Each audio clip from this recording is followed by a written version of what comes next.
I'm going to read 2 stories from the collection. They're the 2 shortest stories. They're each about 4 pages long. They're part of a tetraptych called Why Things Fall. The first one I'm going to read is entirely true. The second one I'm going to read is almost entirely not true. Why Things Fall, Tesla. My father was a priest. My mother's father was a priest and had the poems of my nation memorized. My mother invented household appliances. She was never photographed. I was born during a lightning storm, and the midwife thought it a bad omen, but my mother knew I would be a child of light. Every photograph of me gets my good side. I cannot speak to a woman wearing pearls. I almost died of cholera, but I read Mark Twain, and that helped me not die.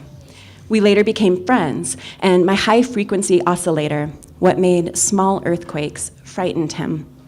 I had to smash the device with a sledgehammer to keep it from ruining Fifth Avenue. I constructed an electric bath that would destroy germs so no one else would get cholera. Some think it strange that I wash my hands 3 times and shake hands when I shake hands, up and down 3 times. I gambled away my tuition, but later won it back. I was unprepared for exams, and they did not give me an extension, so I never graduated from university. My friends thought I drowned once in the Muir. I'm not sure what kept me away so long. I do not visit doctors. I work from 9 o'clock to 6 o'clock and dine at Delmonico's at 8:10. I work again until 3 in the morning. I walk 8 to 10 miles a day when I am not working, and before sleep, I squeeze each toe 100 times, each toe of each foot, to stimulate my brain. I am slim, stable, regimented, and some call me elegant. A man asked how I could have such light eyes and be a Slav. I said my eyes were once much darker, but that using my mind a great deal has made them lighter. I live in the top of my head. I do not yet consider myself successful. I speak Serbo-Croatian, Czech, English, French, German, Hungarian, Italian, and Latin. Anyone can speak Latin, still, of course, anyone who wants to. Chastity helps my scientific abilities. Women will be the dominant sex in the future. My boss, Thomas Edison, said he would pay me $50,000 if I could complete a task for him. I worked for months, and I did it, but he said it was humor he was using. He said I would understand when I was American. He tried to make it up to me, but I quit. They say he invented the light bulb, but he didn't. He sold light bulbs. I had 4 cents in my pocket when I arrived and a letter from Edison's former employer, Charles Batchelor, which read, "My dear Edison, I know 2 great men, and you are one of them. The other is this young man, Nikola Tesla. I feed the pigeons, thousands of them, for years. I healed the bones of one. One could read my mind, a pure white one with light gray wingtips. I would know that pigeon anywhere. When I asked her to come to me, just wished it, she would fly to my room, 3327, 3 times 11, 3 times 9. She loved me and gave my life purpose, and I loved her as a man loves a woman. I find the way beasts speak soothing over those of humans. Once I was supposed to be in a banquet hall receiving the Edison Medal, but there were pigeons in the park below, so I went to see them instead. And they stood on my body, on my head and on my arms, their blue bodies on my black suit. My pigeon, the one that I loved, she came to me. They made me come back inside, but that was a good day. Neither Edison nor I won the Nobel because of our quibbles. Gravity makes some things fall and some things orbit. It depends on what's in the way. I have never been pulled into an elliptical revolution around someone else as my center. Forward motion, drawn from a line into a curve, a change in trajectory. My bird flew to me, and I was most drawn to her, but neither of us ever fell into a cycle around the other. She died in my arms. She never fell from the sky. When she came to say goodbye, there came a light from her eyes, 2 powerful beams of light, shining brighter than any light I ever made. I will die alone in a different hotel room. I walked away from millions, billions, because Westinghouse never tried to swindle me. And so when he couldn't afford to pay the royalties he said he'd pay, I said he didn't have to. I will die less than penniless, in debt, but Westinghouse will pay my room and board until that day. Unlike Einstein, I'm more interested in physics than metaphysics. It was my childhood dream to harness the power of Niagara Falls, and I did. I made hydroelectric power. In the dirt with a stick, I drew the first rotating magnetic field motor. I improved dynamos. I experimented with harmonic vibrations. Electricity can pass through the skin without harming the heart or the brain. I am the father of robotics. I discovered X-rays at the same time as someone else. I discovered radar before someone else. My technology made radio. Marconi used 17 of my patents. My technology could be used for interplanetary communication. I made neon light. I made fluorescence. I hold the record for length of man-made lightning. I made ball lightning in the laboratory. Alexander Pope wrote, "Nature and nature's laws lay hid in night. God said, 'Let Newton be,' and all was light." But Newton did not light up the planet. I made a speedometer for Cadillacs. I made remote control. Many of my schematics are only in my head, so people cannot duplicate what I've done. This is not strategic. I do not need to write things down. I made a tower that would give free wireless energy to everyone on this earth. There's no way to make money off such a thing, so it was never given. Some say it was responsible for the Tungska event, a 10-megaton detonation that deforested hundreds of miles in central Russia. Yes, I created a weapon 1,000 times more powerful than the nuclear bombs that will destroy Hiroshima and Nagasaki, but I did not use it. I cannot know that they will name a unit of power after me. I cannot know that I will be printed on Yugoslavian money. I cannot know that they will name a corner mine in New York City, 40th and 6th, only one of those numbers divisible by 3. I cannot know that Edison was wrong about fossil fuels, that the bodies of dinosaurs cannot give us energy for 50,000 years. But I cannot know that I was right, that the world needs hydroelectric, wind, solar power. That the earth can sustain us, I can't know if I'm right about that. I cannot know that a band will be named after the War of the Currents. A war I won, no longer a war. A ridiculous band that will make far more money than I ever made in my life. I cannot know that the one invention they named after me, the Tesla coil, out of all of my 278 patents, will be used for entertainment at music festivals. I said I could make a device to split the world in two, but no one dared me to prove it, so I didn't. I cannot know if I could have done it, except I've done everything else I said I could. Electricity runs through the bodies of birds on a wire, but it does not hurt them because the wire has so little resistance, very little detours through the bird. Pigeons can perch on electrical wires as long as they don't touch another wire with their wing, above or below, a wire with a different voltage, as long as they don't reach across and complete the circuit. I cannot know how birds can know this. Something I made is in nearly everything. Everything I have ever said is true.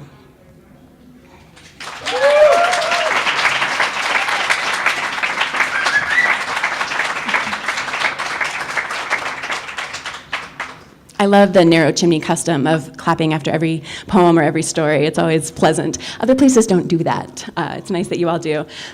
This is Why Things Fall, Newton. Priscilla led Isaac by the hand, walked him to a tree, placed his back against the trunk. She pulled an apple from between her breasts and placed it on his head. She told him to stand perfectly still. Priscilla strode 20 paces away, turned, notched an arrow into her bow, pulled it back with muscular yet trim arms. And at that point, Isaac fell in love, and she let it fly. The apple impaled, the arrow quivering in the bark. Isaac stepped from underneath, left the apple thrumming above. They could both imagine a crowd roaring. Priscilla had found Isaac in a bar drawing strange symbols onto cloth napkins. He wrote the words limit, bubonic, infinitesimal, infinite. Isaac had left Cambridge because skeletons in rags on slow-moving carts were about to bring the plague. He walked home to Lincolnshire, and before kissing his mother's cheek, he went to the pub in the town square. When Priscilla said hello, he looked up at her, and he wrote, function f of x equals x squared. Function f prime of x equals 2x. He said, the slope of function f of x at x equals 3 is 6. He wrote, Function f of x equals x squared. Function capital F of x equals 1/3 x to the third. He said capital F of x at x equals 3 is 9. Capital F of x at x equals 2 is 8/3. So the area under lowercase f of x above the x-axis from 2 to 3 is 19/3. Do you see the pattern? He asked her. Do you see the beautiful pattern? Yes, she said, I do. She took his quill and drew the graph perfectly. He'd never seen anyone but men do that. Isaac said to Priscilla, these are the things I know to be true. Geometry is the study of shape, calculus the study of change.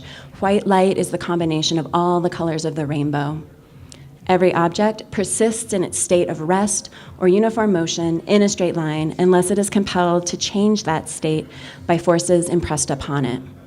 Force is equal to the change in momentum per change in time. For every action, there's an equal and opposite reaction. She leaned forward and kissed him. Priscilla said she was an archer, needed a partner for her circus act. She downed the rest of Isaac's beer, pulled a coin from her boot, and left it on the table. He picked it up, bit it, said, I believe counterfeiters should be hanged. She led him outside and showed him what she could do, and he was astounded. She said she needed more practice before the audition. They had 10 days, so Isaac took Priscilla to his ancestral home. She slept in the library on a velvet couch surrounded by gyroscopes and globes and prisms and models of the planets with the sun at the center and a telescope made from mirrors. Isaac visited her there each evening. During the days, they practiced against the plum trees, persimmon trees, and cherry trees of the family orchard, but it was always an apple that Priscilla pulled from between her breasts. For 9 days, Priscilla got it right 9 times out of 10. On the 10th day, Priscilla got it right 10 times in a row, and they knew they were ready. They walked to the field bordered by forest that the circus transformed into a festival for 4 days every 4 years. When they arrived, men on stilts were erecting the tent. Isaac peeked under the flap to see a pyramid of clowns lifting the poles that would support all that striped fabric. The fat lady was eating 5 apple pies. The bearded lady was shaving her legs using a bucket and a straight razor. A man with his legs crossed walked up on his hands. A child stood on the tip of an elephant's trunk, spinning a ball on her finger. Acrobats practiced on the fences edging the field, leaping and flipping and landing in the same place. A woman with a python in her hair as her only clothing blew fire. The manager trotted up, his muscular, unclothed torso turning to furred horse flesh, hooves. What can you contribute to the Wriggling Smothers Bar None Circus? Priscilla answered, death-defying acts. They led the centaur to the boundary of the prairie, to where the forest of apple trees began. Isaac stood dutifully underneath a tree, his spine aligned with the trunk. Priscilla, in her silk-striped dress sewn just for the occasion, pinned and tucked to show her lovely legs, clad in thigh-high striped stockings, garter straps disappearing under the folds of her skirt, took aim. Her triceps were as taut and curved as bones. Her bones underneath were strong enough to support all that tension, and Isaac clutched his side, amazed and pained that his rib could be so improved by being out of his body. The arrow flew, the tip pierced the apple, the sound of contact reverberated through every trunk in the forest. Isaac stepped from underneath, grinning, and thousands of apples, enough for barrels of ciders, hundreds of pies, fell from the tree, pounding Isaac's head and shoulders, thumping down his back, burying his feet. He got so many thumps, he slumped. Priscilla explained to the manager that the trees at Isaac's home weren't as laden. Where they practiced, the trees weren't wild and flush. A cascade was not part of the act. But could he see the one apple still held aloft by the arrow, the feathers still shuddering? Could he see the one that didn't fall, the one her arrow held? Well, Priscilla tried to secure them a spot in the traveling circus so that they could see India and Ireland and Jamaica and Africa and the Americas. While Priscilla prattled, Isaac dreamt. Tuning forks chimed, snakes swallowed apples whole, mounds traveling along the pipes of their bodies. Isaac felt rain, saw a rainbow, and a snake in a tree told him, you can understand. While Isaac watched, God reached into the dirt at his feet and formed animals from soil. Then God spit and shaped a man. God pulled woman from the side of the sculpture. She ate a pomegranate, and she didn't want it undone. She fed the seeds to the man, and they didn't plummet. The woman said to Isaac, "The universe can and must be understood by active reason. It is never wrong to know there will always be mysteries." The snake dropped to the ground. Night fell. Falling apples glinted silver in the moonlight. Birds were replaced by bats, and their wings resisted the pull downward. An arrow pierced a bat, and it fell. So the force extends to them. How high? The moon arced across the sky, slashed by each branch it passed. In his dreaming slumber, Isaac thought, apples drawn to the center of the earth. The moon, what makes things fall, makes planets orbit, and makes tides, why women taste like the sea. The same force draws the earth up to the apple, the earth toward the moon, actions across empty space. Isaac awoke, his head aching and bandaged. He'd been placed in a bed, a cot for Priscilla near him on the floor. The centaur said, "Congratulations, you have a job." Priscilla said, "Together we will see the world. We will be daring." Moonlight shone through a window, the reflection of sunlight paling Priscilla's skin to a glare. Isaac spoke. "I've been shown. Gravitas. We fall to the earth in supplication, bound to the clay we were shaped from. The earth is the greatest thing, but everything moves us. The nearer you come, the more I want to fly in your direction. Each of us is drawn toward each object in the universe. Feeling this lure instead of just the pull to fall, that is the highest form of praise." Thanks.